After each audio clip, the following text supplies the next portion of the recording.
بسم الله الرحمن الرحيم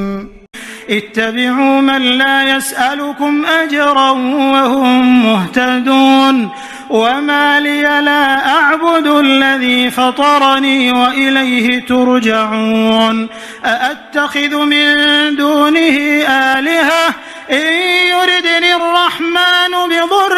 لا تغن عني شفاعتهم شيئا ولا ينقذون إني إذا لفي ضلال مبين إني آمنت بربكم فاسمعون